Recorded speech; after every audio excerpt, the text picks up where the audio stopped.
Walking into the bathroom. It's about 99% gutted. Now I've got to build it back up.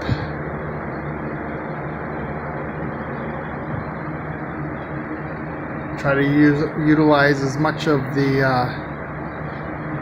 under the staircase as possible. This is where the walk-in shower will be. Looks dark and dingy now, but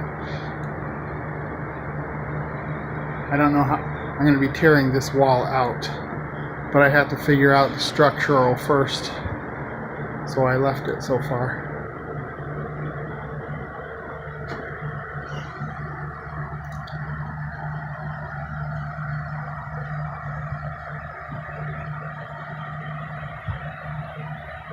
Those are the toilets from upstairs.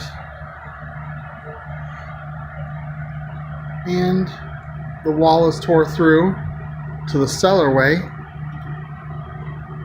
although it will be closed back up. It just needed to be cleaned up and done right.